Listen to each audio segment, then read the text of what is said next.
and which his mere personality rendered wholly plausible at the moment of utterance, appealed very little to me when recalled in cold blood.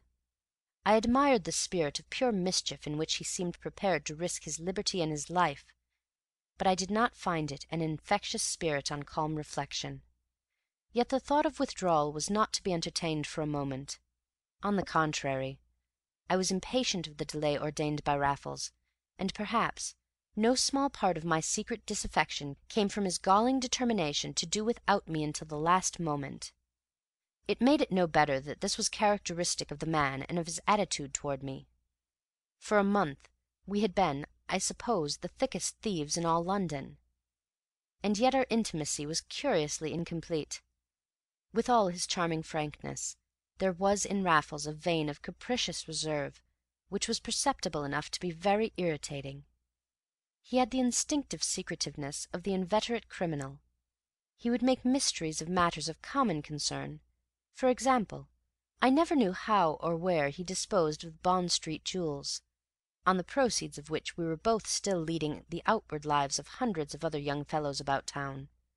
He was consistently mysterious about that and other details, of which it seemed to me that I had already earned the right to know everything. I could not but remember how he had led me into my first felony, by means of a trick, while yet uncertain whether he could trust me or not. That I could no longer afford to resent, but I did resent his want of confidence in me now. I said nothing about it, but it rankled every day, and never more than in the week that succeeded the Rosenthall dinner. When I met Raffles at the club he would tell me nothing; when I went to his rooms he was out, or pretended to be. One day he told me he was getting on well, but slowly. It was a more ticklish game than he had thought. But when I began to ask questions he would say no more. Then and there, in my annoyance, I took my own decision. Since he would tell me nothing of the result of his vigils, I determined to keep one on my own account, and that very evening found my way to the millionaire's front gates. The house he was occupying is, I believe, quite the largest in the St. John's Wood district. It stands in the angle formed by two broad thoroughfares, neither of which, as it happens, is a 'bus route, and I doubt if many quieter spots exist within the 4-mile radius. Quiet also was the great square house, in its garden of grass plots and shrubs. The lights were low, the millionaire and his friends obviously spending their evening elsewhere. The garden walls were only a few feet high. In one there was a side door opening into a glass passage; in the other, two 5-barred, grained and varnished gates, one at either end of the little semicircular drive, and both wide open. So still was the place that I had a great mind to walk boldly in and learn something of the premises.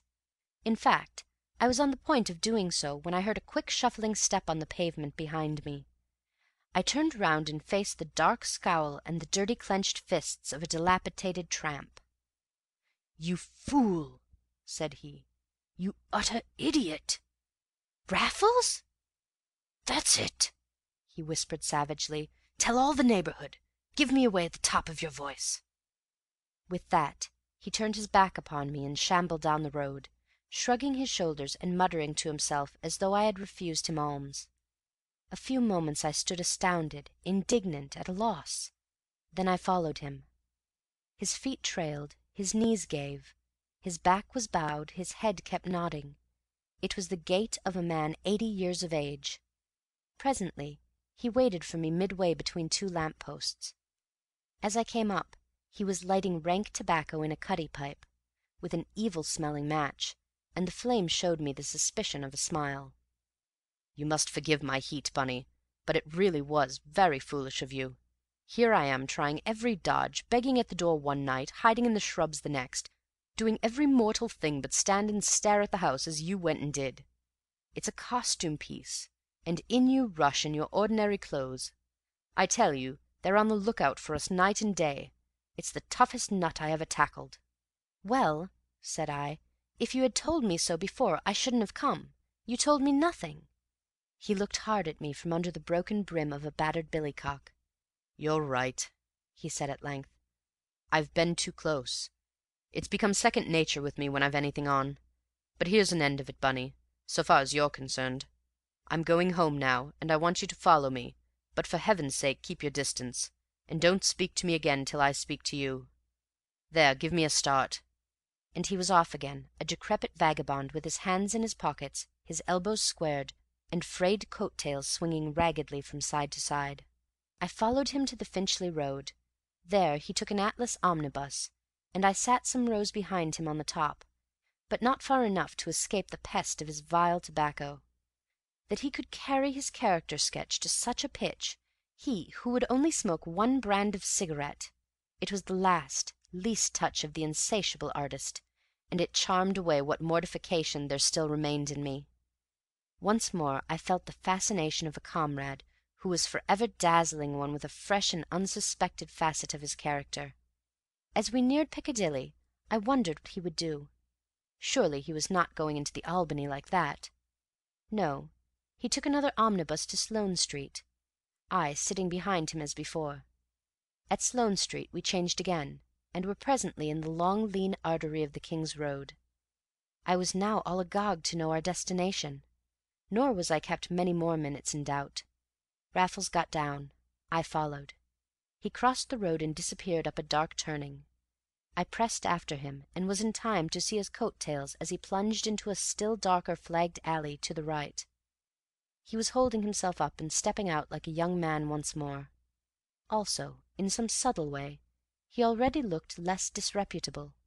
But I alone was there to see him. The alley was absolutely deserted, and desperately dark. At the further end he opened a door with a latch-key, and it was darker yet within. Instinctively I drew back, and heard him chuckle. We could no longer see each other. "All right, Bunny. There's no hanky-panky this time. These are studios, my friend, and I'm one of the lawful tenants." Indeed, in another minute we were in a lofty room with skylight, easels, dressing-cupboard, platform, and every other adjunct save the signs of actual labor. The first thing I saw, as Raffles lit the gas, was its reflection in his silk hat on the pegs beside the rest of his normal garments. "Looking for the works of art?" continued Raffles, lighting a cigarette and beginning to divest himself of his rags. "I'm afraid you won't find any, but there's the canvas I'm always going to make a start upon. I tell them I'm looking high and low for my ideal model. I have the stove lit on principle twice a week, and I look in and leave a newspaper and a smell of Sullivans. How good they are after shag! Meanwhile I pay my rent, and am a good tenant in every way, and it's a very useful little pied-à-terre. There's no saying how useful it might be at a pinch.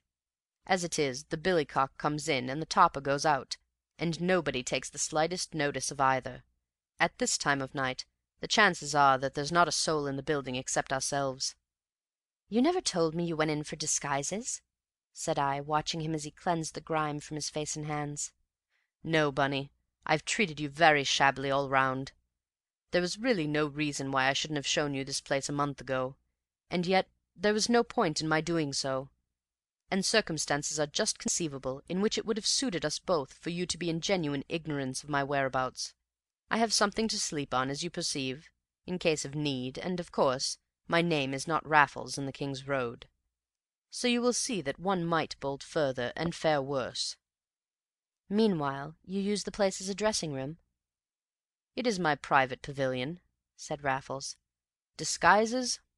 In some cases they're half the battle, and it's always pleasant to feel that if the worst comes to the worst, you needn't necessarily be convicted under your own name. Then they're indispensable in dealing with the fences. I drive all my bargains in the tongue and raiment of Shoreditch. If I didn't, there'd be the very devil to pay in blackmail.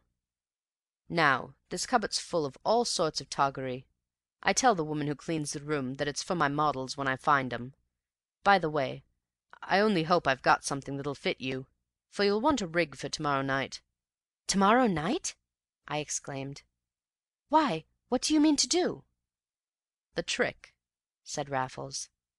"I intended writing to you as soon as I got back to my rooms, to ask you to look me up to-morrow afternoon. Then I was going to unfold my plan of campaign, and take you straight into action then and there. There's nothing like putting the nervous players in first. It's the sitting with their pads on that upsets their apple cart. That was another of my reasons for being so confoundedly close. You must try to forgive me. I couldn't help remembering how well you played up last trip, without any time to weaken on it beforehand." All I want is for you to be as cool and